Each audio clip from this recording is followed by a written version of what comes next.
Hi friends, എല്ലാവർക്കും പുതിയൊരു വീഡിയോയിലേക്ക് സ്വാഗതം. ഇന്ന് നമ്മളൊരു വിപ്പിംഗ് ക്രീം എങ്ങനെ വളരെ പെട്ടെന്ന് മെൽറ്റ് ആവാതെ എങ്ങനെ സ്റ്റിഫ് ആക്കി എടുക്കുക എന്നുള്ളൊരു വീഡിയോ ആണ്. അപ്പോൾ ഒരുപാട് റിക്വസ്റ്റ് വന്ന ഒരു വീഡിയോ ആണ്. എല്ലാവരുടെയും പ്രശ്നം അതാണ്. നമ്മൾ വിപ്പിംഗ് ക്രീം ആദ്യമൊക്കെ ഒന്ന് സ്റ്റിഫ് ആവും, പിന്നെ കുറച്ച് കഴിഞ്ഞാൽ അതേമാതിരി തന്നെ മെൽറ്റായി വരും. അപ്പോൾ അതിനുള്ളൊരു പരിഹാരമായിട്ടാണ് ഇന്ന് വന്നിട്ടുള്ളത്. അപ്പോൾ നമുക്ക് വീഡിയോ സ്റ്റാർട്ട് ചെയ്യാം. അപ്പോൾ നമുക്ക് ആദ്യമായിട്ട് നമ്മൾ ഏത് പാത്രത്തിലാണോ ഇത് വിപ്പിംഗ് ക്രീം വിപ്പ് ചെയ്യാൻ തീരുമാനിച്ചിട്ടുണ്ടെങ്കിൽ ആ പാത്രം നമ്മൾ 1 മണിക്കൂർ സമയം ഒന്ന് ഫ്രിഡ്ജിൽ വെക്കാൻ. അതുമാതിരി തന്നെ നമ്മൾ വീട്ടിൻ്റെ ബിസ്ക്കും അതേമാതിരി 1 മണിക്കൂർ ഫ്രിഡ്ജിൽ വെക്കുക. അതിന് ശേഷം എടുക്കുക. എന്നിട്ട് അതിൽ ഐസൊന്നും ഇല്ലാണ്ട്, ഐസ് ക്രീമൊന്നും ഇല്ലാണ്ട് ശ്രദ്ധിക്കുക. അപ്പോൾ ഞാൻ ഇന്ന് 1.5 കപ്പ് ക്രീം കൊണ്ടാണ് കേട്ടോ വിപ്പ് ചെയ്യാൻ പോണത്.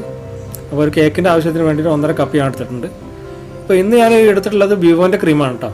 വിവോൻ്റെ ക്രീം ആകുമ്പോൾ അതിന് നന്നായി നമ്മൾ പുറമായിട്ട് ഷുഗർ ചേർക്കേണ്ട ആവശ്യമില്ല. ഇത് ആൾറെഡി നന്നായിട്ടുള്ള നല്ല മധുരമുള്ളൊരു ക്രീമാണ്. അപ്പോൾ നമ്മൾ ഷുഗർ ചേർക്കേണ്ട ആവശ്യമില്ല. പിന്നെ ഇത് രണ്ടാമത് നമ്മൾ ശ്രദ്ധിക്കേണ്ടത്, നമ്മൾ വിപ്പ് ക്രീം എടുത്തതിൻ്റെ ശേഷം ഇതുപോലെ കാണുന്ന ഒരു തരിതരിപ്പ് കണ്ടില്ലേ, ഈ ഒരു തരിതരിപ്പ് ഇത് ഐസാണ്. ഈ ഐസ് ഇതിലുണ്ടെങ്കിൽ നമ്മൾ വിപ്പ് ചെയ്യുമ്പോൾ നന്നായിട്ട് സ്റ്റിഫായിട്ട് വരും. പക്ഷേ അത് കഴിഞ്ഞൊരു 10-15 മിനിറ്റ് കഴിയുമ്പോൾ പിന്നെ അത് മെൽറ്റാവും. അപ്പോൾ അതില്ലാണ്ടിരിക്കാൻ ശ്രദ്ധിക്കുക. ഇപ്പോൾ അത് ഐസൊക്കെ നന്നായിട്ട് പോയിട്ടുണ്ട്. ഇനി ഞാനിത് ഫസ്റ്റ് സ്പീഡിലിട്ട് 1 മിനിറ്റ് സമയം നന്നായിട്ടൊന്ന് വിപ്പ് ചെയ്യാം കേട്ടോ. സ്ലോ സ്പീഡാണ് കേട്ടോ. ഫസ്റ്റ് സ്പീഡ്, വീട്ടിൻ്റെ ഫസ്റ്റ് സ്പീഡിലിട്ടിട്ട് 1 മിനിറ്റ് ഒന്ന് നന്നായിട്ട് വെയിറ്റ് ചെയ്യും.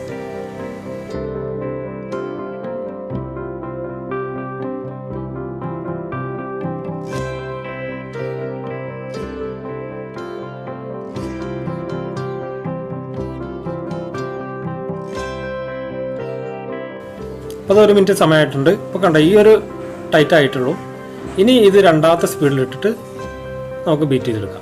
അത് 1 മിനിറ്റ് സമയമാണ് കേട്ടോ ഞാൻ ബീറ്റ് ചെയ്യുന്നത് രണ്ടാമത്തെ സ്പീഡിൽ.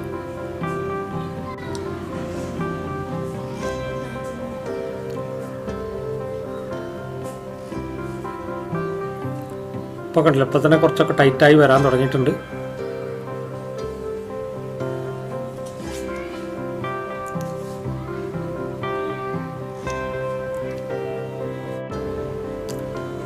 ഇപ്പോൾ ഇത് രണ്ടാമത്തെ മിനിറ്റും ആയിട്ടുണ്ട്. ഇനി ഞാൻ ഇത് മൂന്നാമത്തെ സ്പീഡിലിട്ടിട്ട് 1 മിനിറ്റ് സമയം കൂടി വെയിറ്റ് ചെയ്യുന്നുണ്ട്.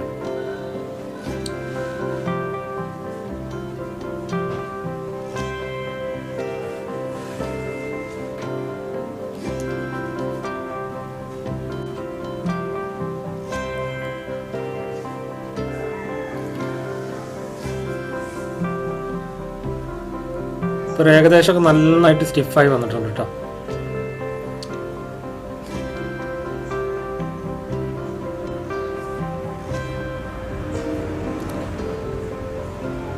ഇനി ഞാൻ നാലാമത്തെ സ്പീഡിലിട്ടിട്ട് ഒരു 30 സെക്കൻഡ് സമയം, നാലാമത്തെ സ്പീഡിലിട്ട് 30 സെക്കൻഡ്. ഇപ്പോൾ അത്യാവശ്യം ഇപ്പോഴും നല്ല ടൈറ്റാണ് കേട്ടോ. ഇനി സൈഡിലുള്ള ഭാഗങ്ങളൊക്കെ നമുക്കൊന്ന് ഉള്ളിലോട്ടാക്കാം. നമ്മൾ സൈഡിലൊന്നും ശരിക്ക് ബീറ്ററിൻ്റെ ബ്ലേഡ് തട്ടുന്നുണ്ടാവില്ല. അപ്പോൾ അതൊക്കെ നമുക്ക് സെൻട്രൽ ലോക്ക് ആക്കിയിട്ട് നാലാമത്തെ സ്പീഡിലിട്ടിട്ട് 30 സെക്കൻഡ് സമയം ഒന്ന് ബീറ്റ് ചെയ്യാം.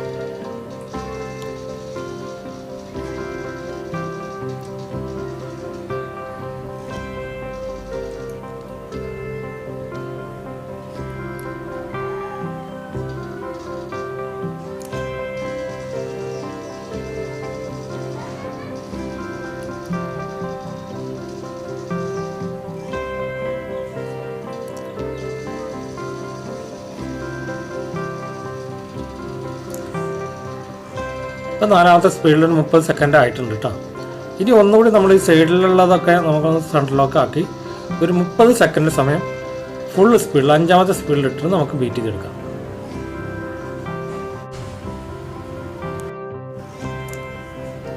ഇപ്പോൾ 5-ാമത്തെ സ്പീഡിലിട്ടിട്ട് 30 സെക്കൻഡ് കേട്ടോ. അപ്പോൾ അത് ബീറ്റർ നന്നായിട്ട് ഇട്ട് നമ്മളിത് ബീറ്റായി എന്ന് നമുക്ക് മനസ്സിലാവുന്നത് ബീറ്റർ നീങ്ങാനൊരു ചെറിയൊരു ബുദ്ധിമുട്ട്, ടൈറ്റ് വരും. ആ സമയമായി കഴിഞ്ഞാൽ കണ്ടോ നല്ല സ്റ്റിഫായിട്ട്, നല്ല സ്റ്റിഫ് ഫിക്സ് ആയിട്ട് വന്നിട്ടുണ്ട്. ഇനി ഒരു 30 സെക്കൻഡ്, അതോടുകൂടി നമ്മൾ ബീറ്റിംഗ് നമ്മൾ അവസാനിക്കണം. കണ്ട ഇങ്ങനെ ലെയറുകളായിട്ട് വരണം കേട്ടോ. ഓവർ ബീറ്റ് ആയിക്കഴിഞ്ഞാൽ കണ്ട ഇത് എടുക്കുമ്പോൾ തന്നെ നമുക്കൊരു ടൈറ്റ് തോന്നും. അപ്പോൾ കണ്ട എത്ര നമ്മളെ ബ്ലേഡുമെന്ന് എത്ര താഴത്തോട്ട് ഇട്ടാലും താഴത്തോട്ട് വീഴില്ല. ഈ ഒരു രീതിയിലായിക്കഴിഞ്ഞാൽ നമുക്ക് ബീറ്റർ ഓഫ് ചെയ്യാം കേട്ടോ. ഇപ്പോൾ ഞാൻ ബീറ്റർ ഓഫ് ചെയ്തിട്ടുണ്ട്.